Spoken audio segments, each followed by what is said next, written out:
bueno, nada más te presento ya, la mayoría te conocemos, y los que no, pues les presento a Jaime Santos. Él, él nos va a hablar de cosas que hizo durante su doctorado, ¿verdad, Jaime? Sí, sí. O ya de postdoc. Bueno, entonces, pues les dejo aquí a Jaime que nos presente cosas bonitas de geometría, y pues ya, me callo, Jaime, para darte la palabra.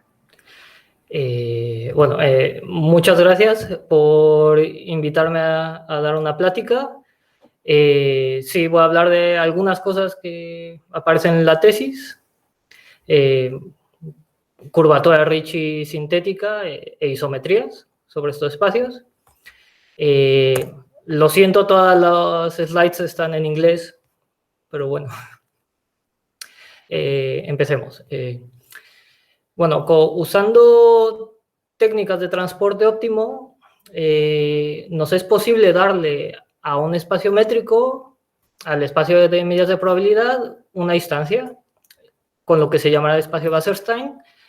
Y lo que tiene de bueno este espacio es que muchas de las propiedades geométricas del espacio base se van a ver reflejadas en este espacio Wasserstein. Y también nos va a servir para dar una noción de curvatura de Ricci en contextos en que no sean necesariamente el de variedades. Durante la charla me centraré en el estudio de simetrías de espacios con ciertas condiciones de curvatura de dimensión. He dividido la plática en 3 partes. En la primera hablaré de qué es eso del problema de transporte óptimo y los espacios de Wasserstein. En la segunda daré las nociones de curvatura de Ricci sintética que se necesitan. Y ya finalmente hablaré un poco de resultados acerca del grupo de isometrías. Bueno, primera parte. Supongamos que tenemos 2 masas, una pila de tierra o de arena aquí en la izquierda, y a la derecha tenemos un agujero, y están modeladas por medidas de probabilidad mu y nu. Y buscamos mandar toda la masa de la izquierda a la derecha. Para esto, podemos considerar que a cada punto del soporte de mu le asignamos un punto destino en el soporte nu. Repetimos todo para todo punto en mu y ya tenemos una manera de mover la masa. Podríamos también, si por ejemplo hay mucha masa concentrada en este punto X aquí, la puedo dividir, enviar una parte aquí y el resto aquí. Y una vez más puedo repetir esto para todos los puntos del soporte. Y tengo otra manera de enviar masa de un sitio a otro. Lo que voy a tener al final van a ser parejas de puntos que van a estar en el soporte de una nueva medida, pi, pero esta medida está ahora soportada en x cruz x. Y lo que busco ahora es, de entre todas estas maneras de enviar masa de un sitio a otro, la mejor. La manera óptima de enviarla respecto a, no sé, minimizar la distancia entre los puntos X y los puntos Y y Z. Más en concreto, de lo que estamos hablando es del problema de transporte óptimo de Monch-Kantorovich. Consideramos un espacio métrico completo y separable y 2 medidas de probabilidad, mu y nu. Entonces el problema de transporte óptimo consiste en minimizar este funcional que a cada medida pi le asigna la integral de la distancia al cuadrado con respecto a pi. Las medidas pi las vamos a considerar en este conjunto de llamados planes admisibles, que van a ser medidas soportadas en el producto y tales que cuando yo evalúe en conjuntos de la forma A por X, recupero mu de A, y cuando evalúo en conjuntos de la forma X cruz B, recupero nu de B. Es decir, que estoy pidiendo medidas que tengan marginales mu y nu. Bueno, un par de observaciones. Siempre tengo en este conjunto la medida producto. Y el problema de minimizar este funcional siempre tiene solución. Esto va a ser porque este conjunto de medidas admisibles, de planes admisibles, va a ser convexo y compacto en la topología de Bild. Y el funcional es continuo, entonces siempre puedo encontrar medidas que lo minimicen. Y a estos mínimos les voy a llamar transportes óptimos. Entonces, ¿puedo usar este problema? Pregunta, Jaime. Sí. Ahí solamente necesitas la continuidad entonces para encontrar ese mínimo, ¿verdad? Ahí no llega a ser diferenciable tu funcional, ¿no, verdad? No. ¿No? De hecho, se le puede pedir menos. Aquí usas la distancia, pero puedes pedir, por ejemplo, que sea la función que pongas aquí, que sea semicontinua inferiormente y acotada por abajo. Exacto, sí, tienes razón, va. Sí. Por ejemplo, pero Gracias. digamos, en el contexto más geométrico, te conviene usar este. Va, gracias. Bueno, y usamos este problema para definir una distancia. Entonces, me voy a fijar no en todas las medidas de probabilidad, sino en aquellas que tengan segundo momento finito. ¿Qué es esto? Me voy a fijar en medidas de probabilidad, tales que para algún punto x0, la integral de la distancia al cuadrado desde ese punto sea finita. Entonces, en este conjunto, puedo definir una distancia entre dos medidas muy nu, usando el problema de transporte óptimo. Simplemente la distancia va a ser el mínimo del funcional. Muy bien. Esta distancia se llama la distancia L2 de Wasserstein. También se puede definir con otro exponente, P, pero digamos en las definiciones de curvatura que voy a mencionar a continuación, va a ser necesario que sea el L2.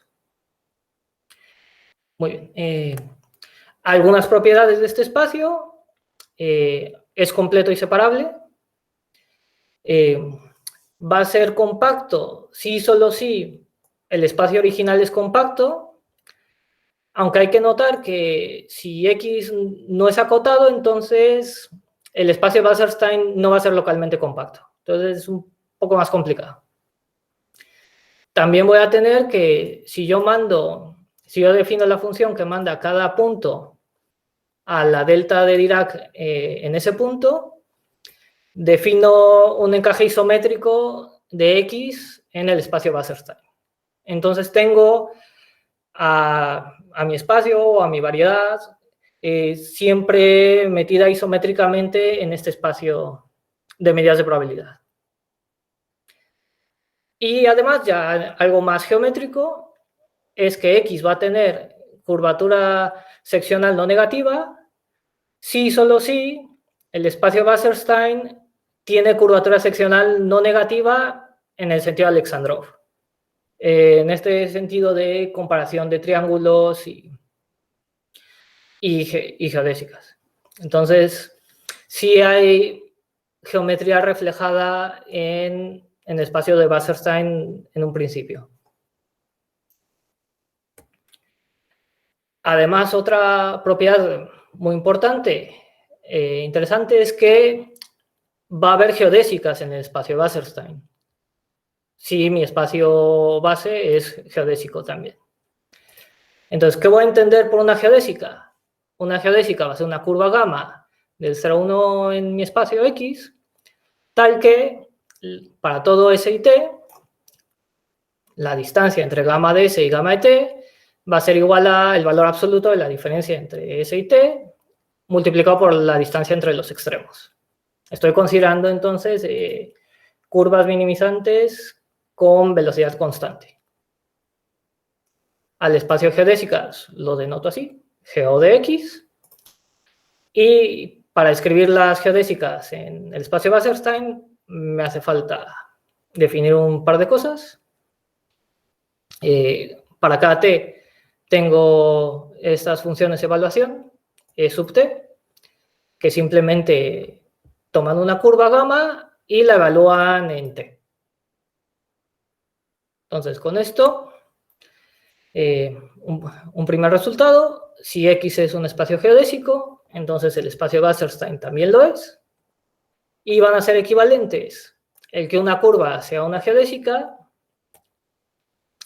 a que exista una medida eta, ahora soportada en el espacio de geodésicas de X, de tal forma que cuando yo hago el push forward de esta medida con esta función que va a mandar, que manda cada curva a sus extremos, E0 y E1, entonces cuando me fijo en esta medida, va a resultar ser un transporte óptimo entre eta 0 y eta 1, es decir, entre los extremos de la geodésica.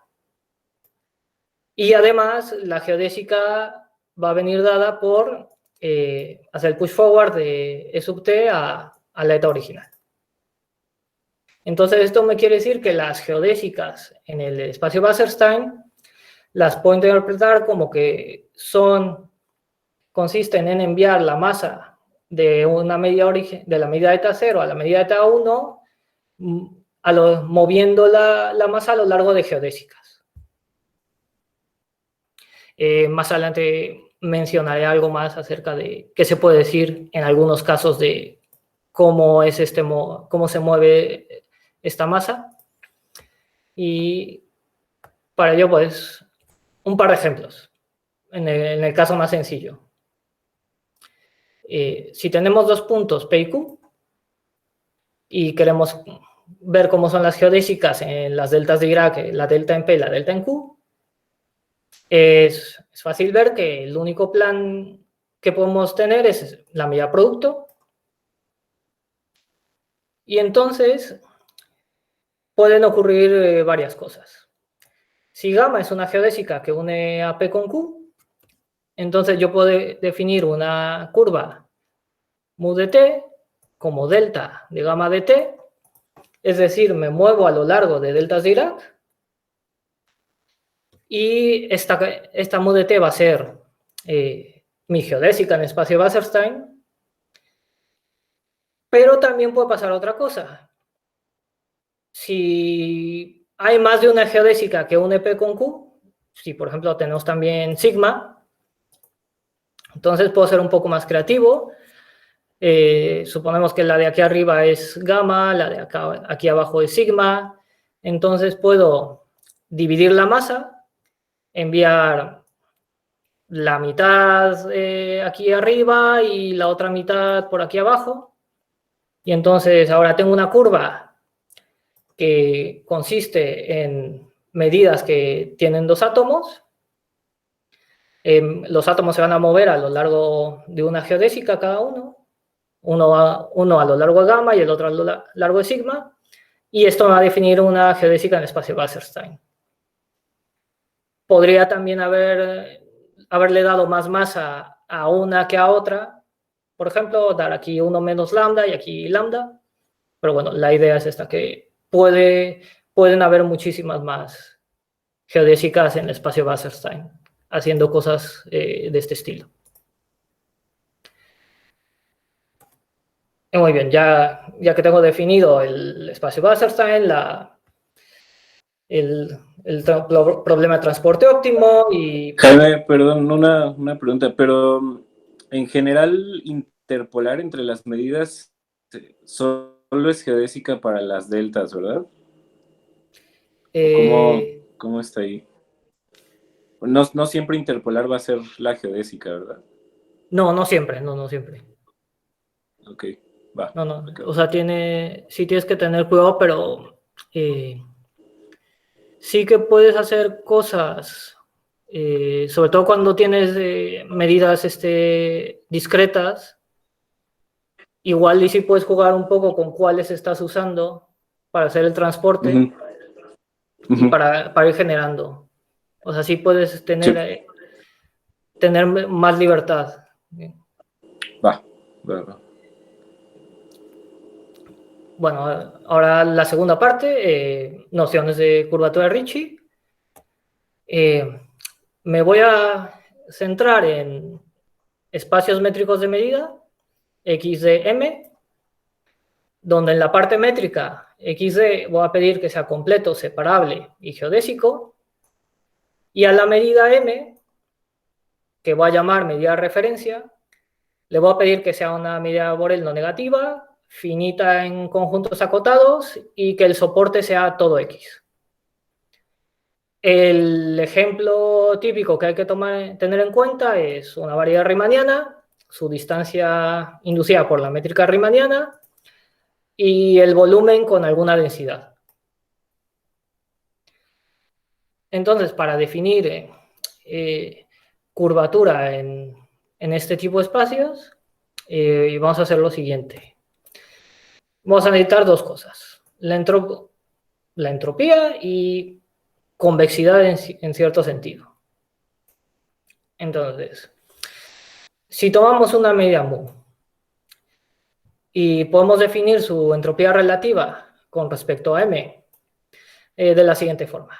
La entropía de mu va a ser la integral de rho log rho con respecto a m, donde rho va a ser la derivada de Radon-Nikodym. Pido que la parte positiva de rho log rho sea integrable. Si esto no ocurre, entonces pues defino que la entropía sea infinito, más infinito. El dominio de finitud de la entropía lo denoto de esta forma, de la entropía. Y bueno, la gracia de considerar estas cosas, esta entropía, viene de lo siguiente. Sturm y von Renesse caracterizaron el que una variedad riemanniana tenga curvatura de Ricci acotada inferiormente con propiedades de convexidad de la entropía. Entonces, este funcional de entropía lo podemos definir sin que sea necesario que X sea una variedad riemanniana. Podemos definirla en un espacio métrico. Entonces, pues, la definición natural sería, aprovechando que tenemos esto, es definir curvatura de Ricci acotada inferiormente en términos de convexidad de la entropía. Entonces, eso ha sido la entropía. Ahora, ¿qué estoy entendiendo por convexidad? Oye, Jaime, perdón que te interrumpo otra vez, que estoy bien latoso. Ahí ese funcional que tiene el rho, logaritmo de rho, ¿qué tipo de desigualdades usas para acotar esas Sobolev logarítmicas o qué usas ahí? No, o sea, a ver, puedes, en realidad usas cosas sencillas como Jensen y... ¿Sí? Sí, o sea, no... Como tienes una cosa así chistosa, parece como Sobolev logarítmico, esa cosa. Perdón. Vale, gracias. Bueno, ahora sí, para convexidad, me va a hacer falta definir un funcional auxiliar.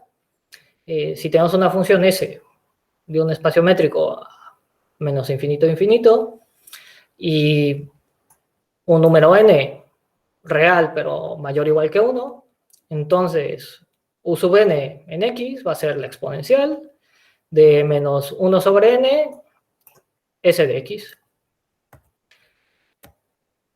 Y entonces ya con tenemos lo siguiente. Si tomamos un número real k y n, como antes lo he mencionado, entonces diremos que un funcional es Kn convexo, si solo si, para cualesquiera dos puntos x0 y x1 en el dominio de finitud de S, existe alguna geodésica gamma que les conecta, y de tal forma que para todo t tenemos esta desigualdad, que es el funcional en gamma de t. Aquí aparecen unos términos sigma que dependen de t, de k y de n. Estos coeficientes son llamados los coeficientes de distorsión. No los voy a definir porque tiene una expresión un poco fea, pero igual para decir un poco, nada más, en el caso de que k es igual a 0, se simplifican simplemente a 1 menos t y t. Y entonces la desigualdad se parece un poco más a algo de convexidad, como lo entendemos. Y bueno, ya que tengo definida la entropía y lo que estoy entendiendo por convexidad, tenemos ahora ya una definición de curvatura, de la condición curvatura de dimensión. Si tenemos un espacio métrico en medida, diremos que satisface la condición entrópica de curvatura de dimensión CDE Kn para alguna K y alguna N, si y solo si el funcional de entropía es Kn convexo.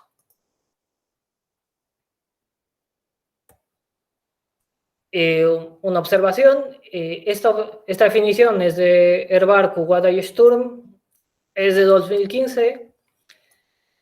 Originalmente, Lot, Villani y Sturm en 2006 proponen otra definición con un funcional de entropía distinto y otra noción de convexidad. Menciono esta porque más adelante, cuando ya hable de los resultados, esta va a ser la que me va a venir bien. Una cosa mala que tiene la definición original es que, aunque es equivalente a curvatura de Ricci acotada inferiormente en variedades, en general tiene propiedades que no son las mejores, digamos. Aquí, por ejemplo, tenemos que no va a haber una propiedad de local a global. Es decir, que si yo tengo, que si se satisface la condición en vecindades, sí puedo decir que eso se satisface globalmente. Es decir, si nada más tengo convexidad para medidas soportadas en vecindades, sí puedo luego eso llevarlo a algo global. Entonces, en general, para la definición original eso no se tiene. Pero bueno, más adelante diré un poco más de cómo se relacionan estas dos. Bueno, ejemplos de espacios que satisfacen esto. Variedades riemannianas van a ser CDE K n minúscula, si solamente si la curvatura de Ricci está acotada por debajo por K. Voy a tener espacios de Alexandrov con la medida Haar. Van a resultar ser también espacios CD, KN. La condición de CD va a ser estable bajo límites de Gromov-Hausdorff, es decir, que yo puedo considerar sucesiones de espacios que sean CD y entonces el límite también va a ser CD. Y bueno, finalmente también puedo alterar la medida de referencia. Si, por ejemplo, pongo que B sea una función K'N' convexa, entonces este nuevo espacio con esta densidad va a ser K más K', N más N'. Entonces puedo alterar la medida de referencia, pero si yo pongo funciones Kn convexas, también me van a alterar la condición que satisfacen. Pero bueno, Voy a mencionar algunas propiedades estructurales y algunas cosas buenas y malas que ocurren, como para justificar luego las restricciones que haremos. Pero bueno, primero tenemos esta proposición que dice que si yo tengo un espacio CDKN, entonces el soporte de M va a tener dimensión de Hausdorff acotada por esta n de aquí, la n de la definición, con lo que la interpretación que damos es que la condición CDKN lo que me dice es que la K va a jugar el papel de acotar inferiormente la curvatura y la N va a acotar superiormente la dimensión. Por eso se les llama condiciones curvatura-dimensión. ¿Qué más? En principio, uno pensaría que la estructura de métrica y la de la medida no estarían muy relacionadas, pero sí que tenemos algo. Tenemos que la medida de referencia va a ser localmente doblante. ¿Que esto qué quiere decir? Que yo puedo controlar la medida de una bola de radio 2R en términos de la medida de la bola de radio R multiplicando por alguna constante. Va a ser localmente doblante porque la constante dependerá en general del punto del centro de la bola. Y bueno, y además lo último de esta proposición es que mi espacio va a ser propio. Y en particular esto va a decir que va a ser localmente compacto. Y esto va a ser importante cuando hable de isometrías. Entonces, bueno, uno de los objetivos de definir nociones sintéticas de curvatura es tener análogos no suaves, no lisos de variables riemannianas. Y bueno, a uno le gustaría tener resultados clásicos de geometría riemanniana en un contexto de espacios métricos. Y, por ejemplo, uno de estos resultados es el teorema de Shiger y Gromov, el teorema del splitting, que me dice que si yo tengo una variable riemanniana con curvatura de Ricci no negativa y contiene una línea, es decir, hay un encaje isométrico de R en M, entonces M va a ser isométrica a un producto. Va a ser un producto de N con R, donde N vuelve a ser una variable riemanniana con curvatura de Ricci no negativa. Entonces, pues, uno podría preguntarse, ¿en estos espacios CD tengo algo similar? Y bueno, la respuesta es que no. Si pedimos la condición CDE 0n, que sería la análoga curvatura Ricci no negativa, tenemos problemas. ¿Por qué? Porque, por ejemplo, yo tengo espacio R2 con la norma infinito, la medida de Lebesgue, y este es CD02.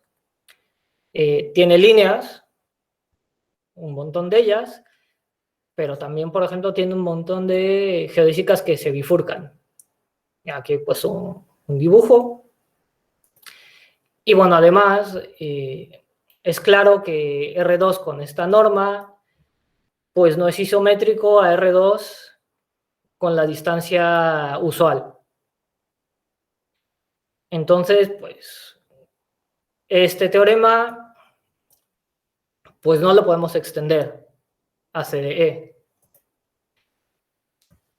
Y bueno, como nos gustaría tener esto de análogos de variables riemannianas, pues bueno, se piden más cosas. Y lo que resulta que funciona es fijarnos en estructuras de energía. Ambrosio, Gigli y Savary imponen además la siguiente restricción. Definen lo que ya venía de ideas de Shiger, pero ellos piden que para una función en L2, si definimos la energía Cheeger de F de esta forma, que vamos a considerar funciones de Lipschitz, una sucesión de funciones de Lipschitz que converjan en L2 a F, nos fijamos en su energía usual, tomamos el liminf de esa sucesión, y luego, ya que tenemos eso, tomamos el ínfimo sobre todas las posibles sucesiones de funciones de Lipschitz que cumplen esto. Y entonces así defino la energía de Cheeger de F. Entonces, lo que imponen Ambrosio y Gli-Savary es que van a decir que un espacio va a ser infinitesimalmente Hilbert si la energía de Cheeger resulta ser una forma cuadrática. ¿Qué ganan con esto? Pues que imponiendo esta condición nos evitamos el comportamiento patológico. Nos quitamos geometrías de Finsler y nos quitamos también de espacios con muchas geodésicas que se bifurcan, como por ejemplo el R2 con la norma infinito. Y va a resultar que imponiendo esto, ya tenemos la noción que sí que nos funciona. Y esta es la condición curvatura dimensión riemanniana. Entonces vamos a decir que un espacio métrico de medida que sea tanto CDKN como infinitesimalmente Hilbert va a ser un espacio RCD. De nuevo, tenemos de ejemplos varias riemannianas y espacios de Alexandrov. Sigue siendo esta condición estable bajo límites de Gromov-Hausdorff. Y además, en espacios que sean infinitesimalmente Hilbert, la condición CDKN y la condición original de Lott-Villani-Sturm van a ser equivalentes. Entonces, realmente lo que va a pasar es que estos son los espacios que realmente reflejan mejor el comportamiento riemanniano. Oye, Jaime, y cuando tú tienes esa condición de infinitesimalmente Hilbert es la que hace que tú puedas definir el espacio de Sobolev en esa cosa, ¿no? Sí, justamente en eso se traduce. Sí, porque tienes el W12, que tienes sí, que la norma es la de L2 más la norma de lo que sería el gradiente. Cheeger, ¿no? Ajá. Sí. Entonces, okay. Entonces el que sea la forma, la energía Cheeger cuadrática es lo mismo a que ese espacio Sobolev sea realmente Hilbert. Sí, o sea, puedes definir el producto punto justamente con esa cosa y ya estás definiendo tu Sobolev bien bonito. Va. Entonces, pero ese es equivalente a que sea infinitesimalmente hilbertiano que puedas hacer eso. Perdón, Chucho. Bueno, creo que lo puedes definir sin que sea infinitesimalmente hilbertiano, ¿no? Solamente que no va a ser Hilbert, va a ser Ajá, bueno, sí. nada más. O sea, sí va a ser nada más de pero lo que importa es que sea Hilbert en la mayoría de las aplicaciones. Si quieres que sea Hilbert, necesitas sí, infinitesimalmente hilbertiano. Sí. O sea, ese es justamente, pues sí, ¿no? Porque es el que te está dando el producto punto, esa energía de Cheeger tiene un producto punto, ¿no? Más o menos puedes definirlo así, ¿o no? Sí. Va, gracias. Sí. Bueno.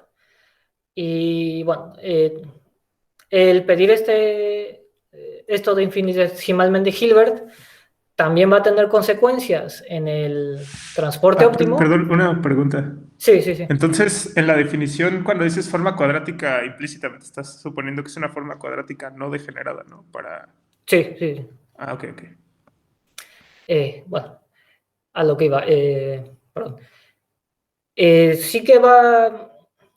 Lo que nos dice la condición RCD es que también va a haber cosas sobre el transporte óptimo Si tenemos dos medidas muy nu, la primera de ellas absolutamente continua con respecto a la m, entonces el transporte óptimo va a ser único, sin importar qué nu consideremos, y además, bueno, va a cumplir tres cosas.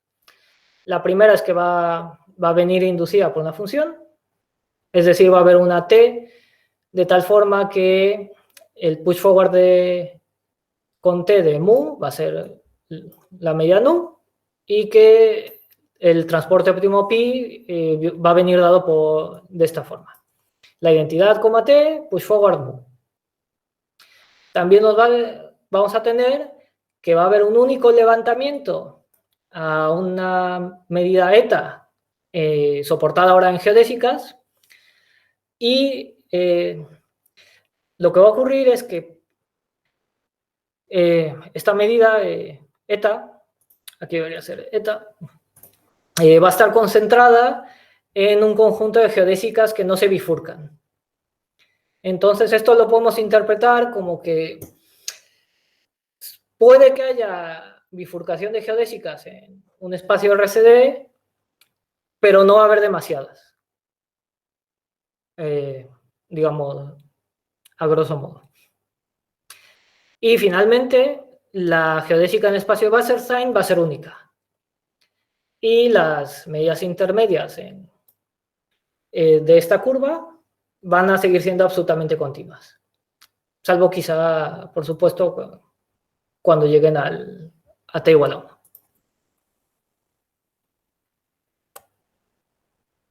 Algo que me va a hacer falta para cuando ya hable de resultados es el concepto de tangente. Entonces, en espacios métricos se puede definir un tangente y es lo siguiente. Un espacio I va a ser un tangente de X en P si existe una sucesión RI que va a infinito, de tal forma que la sucesión de espacios X rescalo la métrica multiplicándola por RI y normalizo la medida.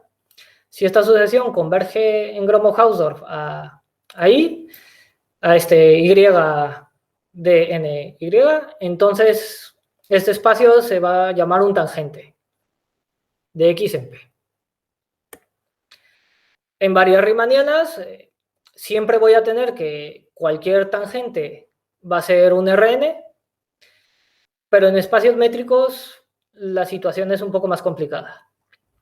Sí que vamos a tener que tener cuidado, por ejemplo, en el punto base, desde donde vamos a rescalar. Entonces aquí, bueno, tengo un dibujo. Si, por ejemplo, X se ve así, que sea un semiplano, le pego un rayo. Entonces, si yo me fijo en que el punto base sea P, entonces no importa cómo rescale, va a seguir quedándome con X. Si me fijo en Q, por aquí, que esté dentro de la parte que es R2, pues rescalando mi tangente va a ser R2 y bueno, R aquí, pues el tangente va a ser R.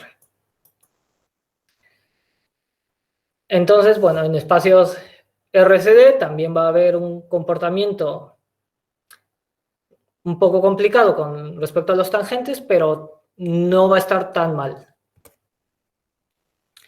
En el sentido de que, bueno, Mondino y Neighbor prueban que casi todo punto X en mi espacio RCD va a tener un único tangente, Rn, pero la dimensión dependerá del punto base. Entonces puede variar el Rn que nos quede. Siempre en el rango de entre 1 y la parte entera de n. Una pregunta, Jaime. Sí.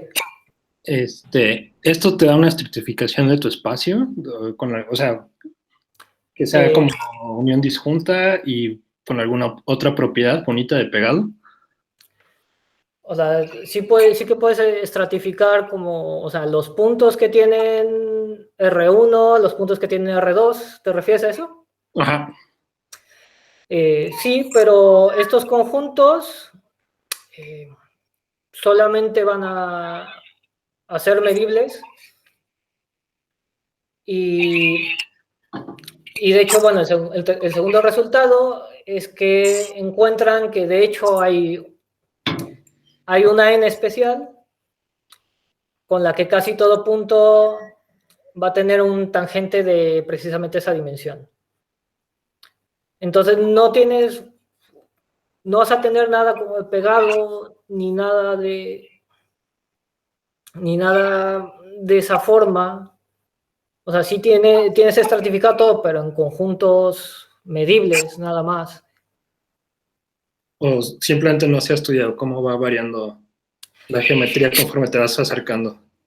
Sí, no se ha estudiado y creo que incluso en situaciones que sean más sencillas, como son límites de variedades, creo que pueden ocurrir cosas extrañas. O sea, sí que creo que hay algunos papers de Chigger y Colding que trabajan un poco esto, pero tendría que mirarlo.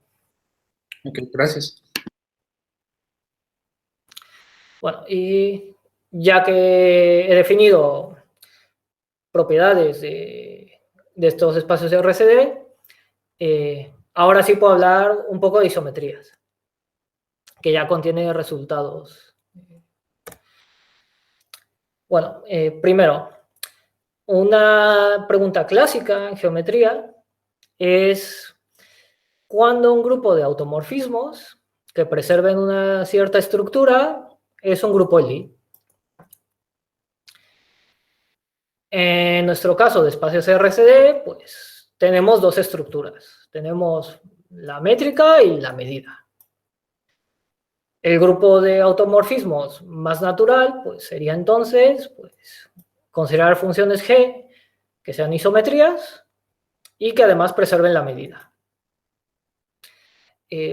Lo que resulta curioso es que solamente nos va a hacer falta fijarnos en las isometrías. Podemos ignorar qué ocurre con la medida. Más adelante, al final, diré un poco qué ocurre realmente con la acción del grupo de isometrías sobre medidas, pero bueno, en principio, para estudiar esto, solamente nos hace falta estudiar el grupo de isometrías. Y bueno, el primer resultado, en colaboración con mi director de tesis, Luis Guijarro, y que independientemente obtuvo Gerardo Sosa, es que un espacio RCD, su grupo de isometrías, resulta ser un grupo de Lie. Resultados similares en el caso de límites de Gromov-Hausdorff que no colapsen de varias riemannianas. Esto fue probado por Chigger y Colding. Y en espacios de Alexandrov, esto se obtuvo por Fukaya y Yamaguchi. Voy a decir algo. Jaime, una pregunta. ¿Ese resultado de Chigger y Colding es de alguno de sus 3 artículos? ¿De cuál es? Creo que es del 2, creo que viene en el 2 de estructura de límites. Ok, gracias. Creo que es en el 2. Sí, gracias. Bueno, voy a hablar un poco acerca de cómo es la prueba. Primero que nada, le damos al grupo de isometrías la topología compacto abierta y como los espacios RCD son localmente compactos, entonces el grupo de isometrías es localmente compacto también. Y podemos aprovechar esto para usar una caracterización de Gleason y Yamabe de grupos de Lie. Entonces, un grupo G, si no es de Lie, entonces va a cumplir que para cualquier vecindad U de la identidad, siempre vamos a poder encontrar un grupo compacto, no trivial, contenido en U. Un ejemplo de esto. Consideramos el arete hawaiano, que es simplemente tomar círculos de radio cada vez menor, los pegamos en un punto en común, para que quede algo así como lo que tengo aquí dibujado, y notamos que las isometrías de este espacio pues tienen que fijar a este punto donde he pegado todos los círculos, y pues bueno, lo único que puedo hacer para tener una isometría pues es reflejar pues algunos de estos círculos, fijar el resto, puedo mover varios, pero lo que voy a tener al final es que el grupo de isometrías pues se va a ver así, un producto infinito de más o menos 1. Disculpa, otra pregunta. Sí, ¿En tu teorema el grupo de Lie es de dimensión finita? sí. Gracias. Y una pregunta aquí de este ejemplo. Estás usando la métrica de R2, ¿no? Para hablar de isometrías. De hecho, Porque esa es la topología del arete hawaiano, ¿no? La topología inducida sí, por... sí, por identificar. Sí, la métrica. Sí, porque si tomas la métrica en cada círculo, entonces te está quedando un wedge. Uh-huh. Sí, pero no. Ok. Bueno, y entonces este grupo, pues no es de Lie, porque tiene una cantidad no numerable de componentes conexas. Entonces, pues, no hay nada más que decir. Pero bueno, vamos a aprovechar esto de los subgrupos pequeños. Y bueno, brevemente un bosquejo de la prueba, que va a ser por contradicción. Consideramos que hay subgrupos pequeños, entonces puedo dar una sucesión de grupos no triviales compactos, gamma sub n. Y entonces me fijo en este teorema de Fukayo-Yamaguchi. Si tenemos una sucesión de espacios xn de n, todos ellos en un mismo punto, gamma n van a ser grupos compactos que actúen por isometrías en ellos, y si tengo que esta sucesión converge a otro espacio, en Gromov-Hausdorff, entonces voy a poder encontrar un grupo cerrado de isometrías de I, G, de tal forma que la convergencia va a ser equivariante. Entonces tengo un grupo límite. Y entonces la idea es que, como yo sé que casi todo punto tiene un tangente Rn, entonces puedo usar este teorema donde los xn van a ser los rescalamientos, y entonces intuitivamente lo que voy a tener es que estos subgrupos pequeños van a converger a un grupo G que también va a ser pequeño. Y como yo sé que el grupo de isometrías de Rn es un grupo de Lie, pues llevo una contradicción. Sí que hay que tener un poco de cuidado para elegir tanto el punto en el que sobre el que voy a rescalar, como el rescalamiento que me funciona, porque el teorema no me garantiza, por ejemplo, que este subgrupo G sea no trivial. Entonces tengo que jugar un poco con cómo rescalo de tal forma que me quede tanto no trivial y como que me quede pequeño. Pero bueno, la idea es básicamente esta. Entonces, bueno, con eso se prueba el teorema. obtuvimos un par de resultados adicionales. Damos una cota superior de la dimensión del grupo de isometrías.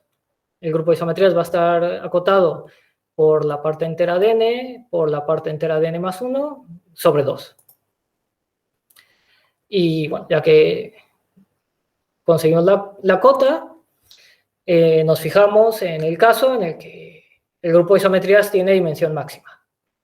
Si el grupo de isometrías tiene esta dimensión, entonces resulta que va a ser isométrico a algunos de estos 4 espacios.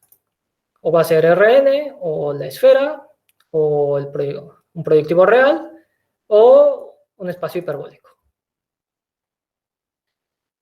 Bueno, y ahora, ¿qué ocurre con las isometrías que además preservan la medida? Estas que al principio eran el grupo más natural que se podía considerar. Bueno, si nos fijamos en este grupo, va a resultar ser cerrado, entonces también va a ser un grupo de Lie.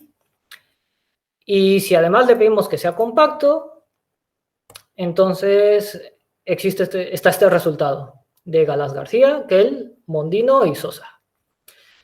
Si yo tengo un RCD y un grupo de isometrías compacto y que fije la medida, un grupo como que sea así, entonces el cociente va a seguir siendo RCD.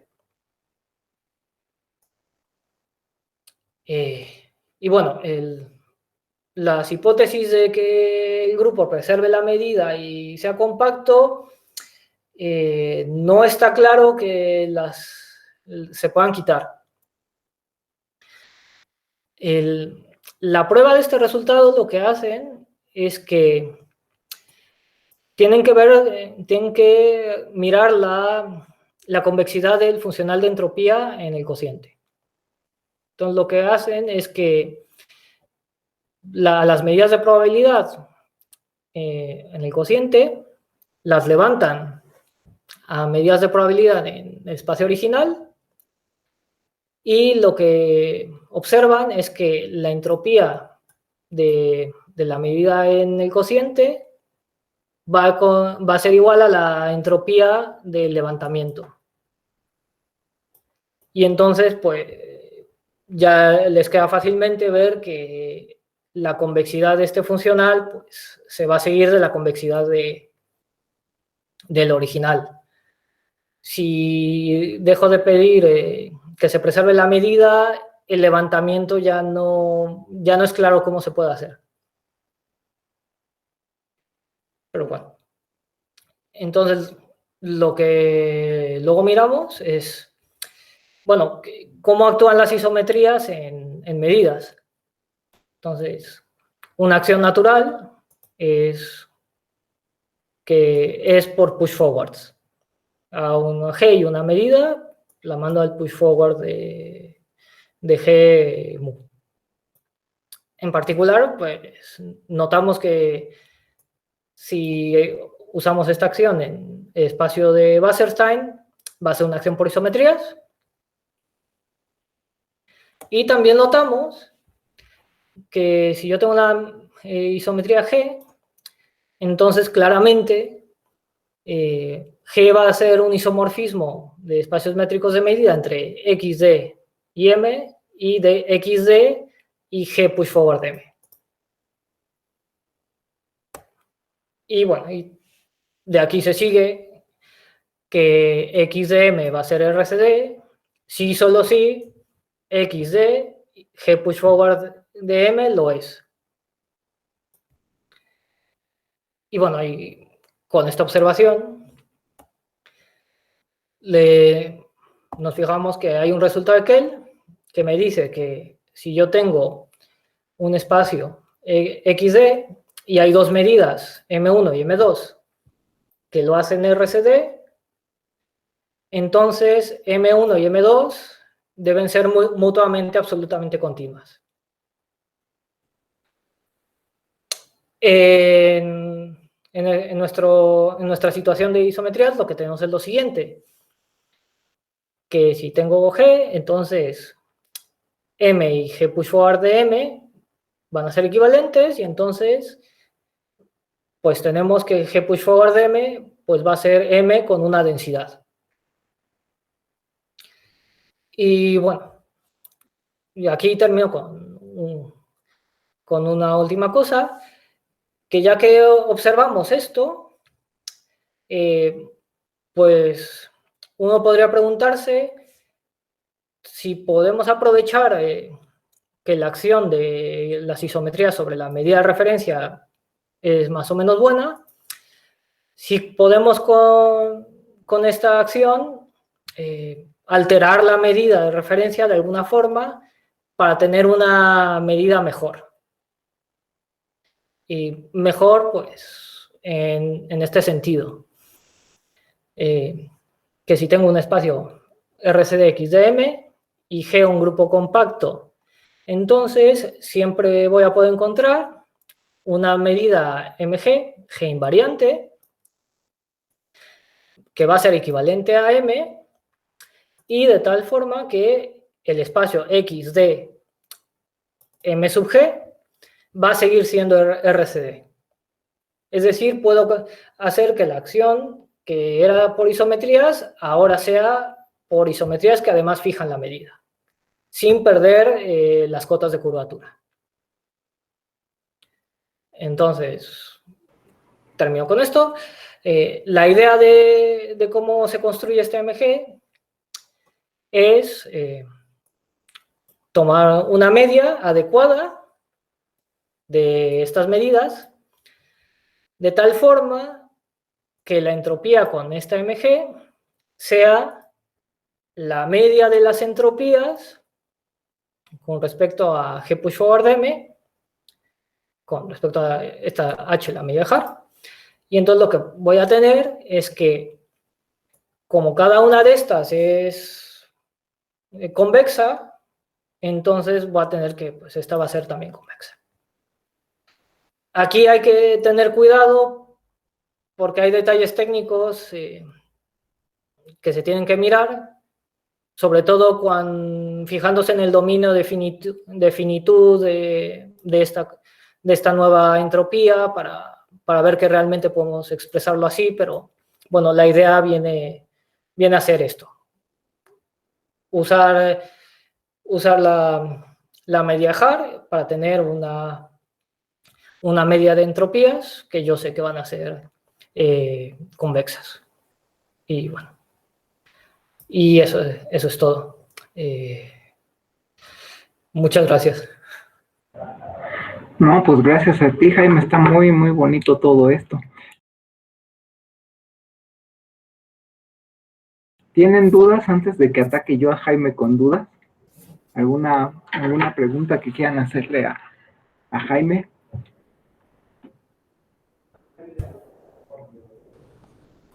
Perdón, yo tenía una duda medio boba, pero uno de los últimos resultados que pusiste Sí.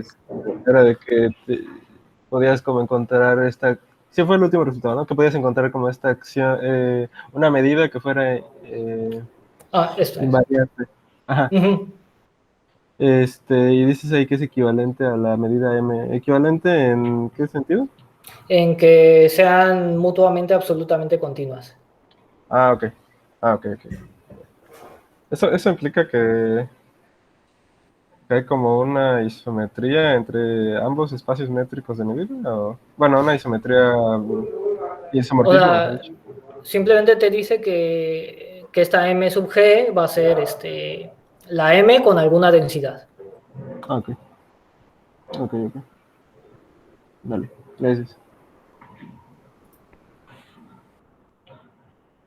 ¿Más preguntas, más dudas? Yo tengo una pregunta, yo no sé nada de grupos ni de órbitas, entonces quiero saber qué tan grande es ese espacio de órbitas que generas una vez que pides cosas que sean isomorfismos. O sea, ese es el cociente X módulo G, ¿no? ¿Aquí? Sí, allí. O sea, ejemplos de esas cosas te pueden dar grupos así súper pequeñitos y grupos súper grandes y entonces esos cocientes, o hay una forma de ver esos cocientes.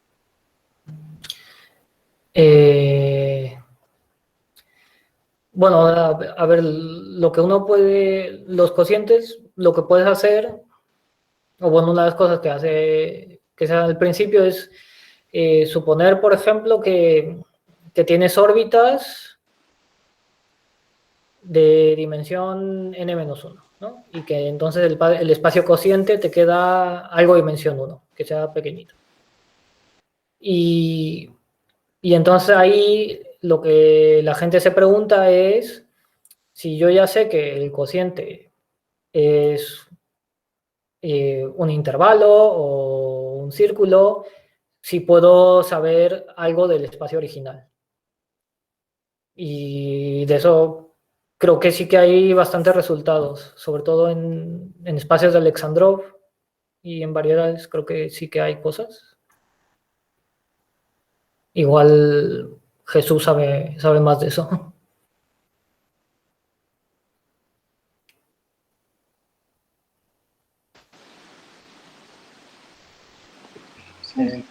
Sí, o sea, al menos en variedades, si tienes una acción muy grande, o sea, que las órbitas tengan codimensión 1, eso implica que se va a separar tu espacio, bueno, además simplemente conexo, tu espacio va a ser la unión de dos haces fibrados de discos sobre dos variedades focales. Las isoparamétricas, ¿no? Más o menos. Son isoparamétricas, sí. Y bueno, para el caso en que son no compactas, que tienes el intervalo, también se puede decir algo, pero pues, no te sale nada muy, muy interesante ahí. Respecto a la topología. Entonces, pero, o sea, respondiendo a tu pregunta, Raquel, lo más grande que puedes tener de dimensión de órbita, o sea, de la dimensión de la órbita, es n-1, a menos que tu espacio sea un grupo de Lie, ¿no?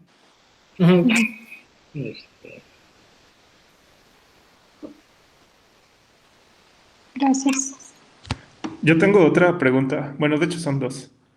O sea, yo no estoy muy familiarizado con esta teoría de los espacios RCD y todo, pero estas cotas de curvatura a las que se refiere la condición son cotas de la curvatura de Ricci, ¿verdad? Sí. Ah, ok, entonces está bien. Entonces, es que yo estoy metido con un problema que tiene que ver con variedades Ricci planas y ver si tienen isometrías que invierten orientación. Entonces, pues, más que una pregunta es como si el público conoce cosas al respecto que pueda robarles. O bueno, que me quieran compartir generosamente. O sea, para el caso de una variedad riemanniana, ¿no? O sea, o sea, ¿hay alguna condición que te diga, sí, si esta cota, o no sé, entonces tienes una isometría que invierte orientación o cosas así? Pues yo no lo sé, la verdad.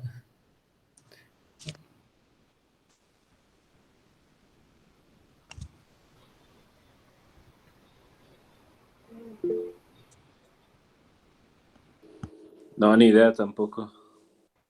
O sea, ¿pero se ha estudiado o...? Porque acabo de abrir el archive, pero no le puse porque si no se frisea todo esto, pero...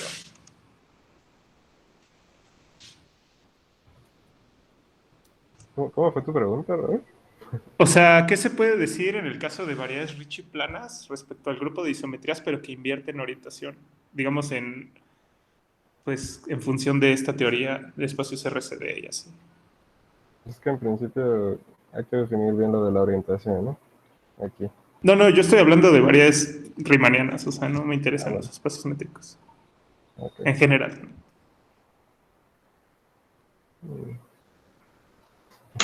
A alguien lo van a correr de este seminario por decir eso. Ups. Bueno, pero... Pues yo no tengo ni idea, la verdad. Ok. Bueno, pues me voy a echar un clavado y ahí si encuentro algo, pues se los... de O los sea, lo pasos. que puedes hacer es intentar ver la información local, porque tu acción se va a descomponer, digamos, como casi un producto. Es algo que se llama el teorema de la rebanada.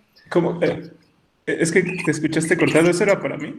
Sí, sí. Ah, ¿puedes Respecto a tu repetirlo? Es que no pregunta. se escucha muy bien. O sea, respecto a la pregunta de, acciones que inviertan orientación.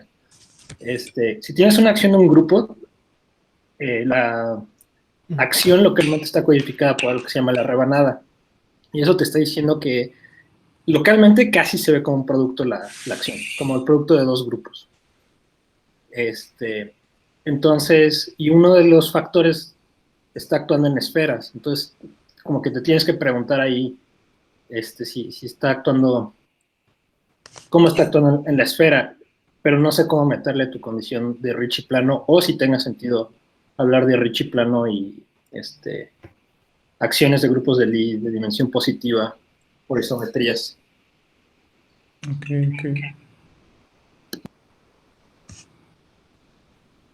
Bueno, pues gracias a todos por sus comentarios. ¿Alguna otra pregunta? ¿No? ¿Ya no tienen más preguntas? Entonces me dejan atacar al pobre Jaime. Oye, Jaime, ya nada más para terminar, si ya no hay más dudas y demás. Todo esto, entonces tú tienes una acción de grupos en tus espacios estos raros. Ajá. Y tú tienes tu Sobolev. Entonces, esta acción de grupos lo puedes subir al Sobolev.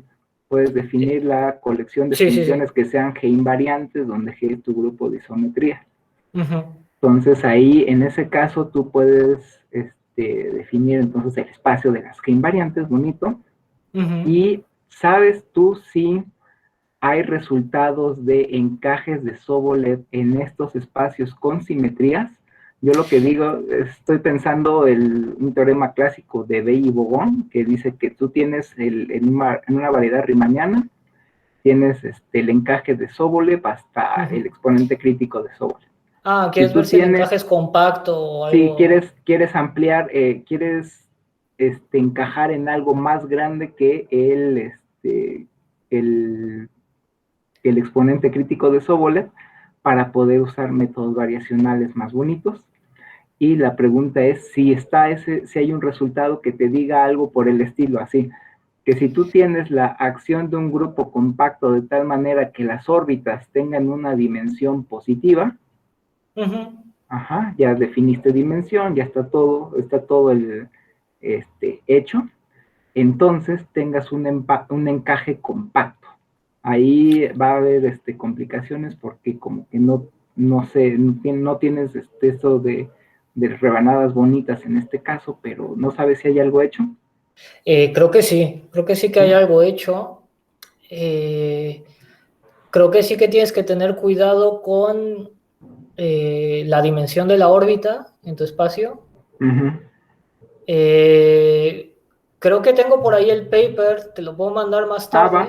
Sí. Porque sí que hay unos resultados, porque en algún momento llegué a mirarlo, porque sí que tiene sentido esto de ver cómo son las funciones G invariantes o no sé qué. Sí, pues es que básicamente la tirada es esta, tú quieres resolver ecuaciones ahí.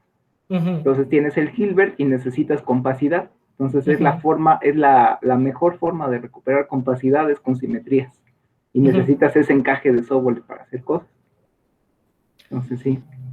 Pues sí. Hay alguna cosa así que te lo puedo enviar luego. Va. Oye, y ya nada más por último, y las foliaciones que te está dando de las órbitas, pues todas las hojas deben ser RCD, ¿verdad? No lo sé. Porque está chistoso de que cuando haces el cociente te da un RCD y que las hojas no sean RCD. De hecho, una cosa que me gustaría mirar es si por ejemplo una órbita principal, asegurarme, bueno, porque a ver, en el caso de variedades, tú sabes que las órbitas principales pues son variedades, ¿no? Si no digo nada raro. No, está entonces, bien, sí son. En estos espacios RCD, de hecho, en el paper de que tengo aquí, no lo prueban y de hecho ni siquiera pueden saber si las órbitas son rectificables. Ok. Entonces, es algo que me gustaría mirar si realmente lo son o no, antes de ver si puedes darle alguna estructura de RCD. Pero para RCD no se necesita que sea totalmente geodésico, completo o algo así. Completo o sea, es que puedes dar alguna otra noción sin que sea geodésico, pero digamos, la idea o sea, la pregunta igual que me gustaría hacer es ¿qué tan feas pueden ser esas órbitas principales? O sea, igual no son RCD, pero como espacio métrico igual y no están tan mal, ¿no? Entonces, pues no sé, o sea, la idea sería inducirle de alguna forma una distancia, una medida y ver si se puede hacer algo.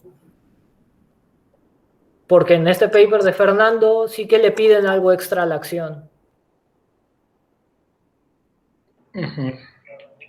Sí, pero, o sea, no creo que puedas decir algo geométrico, ¿no? Puedes decir algo tal vez topológico. O sea, que tengan como bien definido el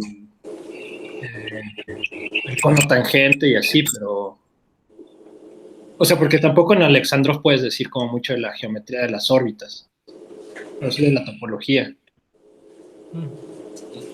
Hay un caso donde sí puedes decir que son RCD, creo, que es cuando, por ejemplo, si la acción es polar, entonces puedes bueno, desintegrar la medida a lo largo como de la altura, por decirlo así. Y Cavaletti y Mondino tienen una construcción con la que prueban que sí son RCD, con la misma cota. Sí, pero sí, lo que a mí me gustaría más bien es ver lo de, primero, rectificabilidad, así, alguna cosa como más sencilla, nada más por... Que, no sé, igual iría mirando teorema de la rebanada y no sé. Sí, yo creo que el teorema de la rebanada es sería como la herramienta que necesitas para todo eso que te digo de los óvulos y demás cosas. Pues miren, ya está todo el framework para hacer ecuaciones ahí, pues ya nada más digan ecuaciones y ya.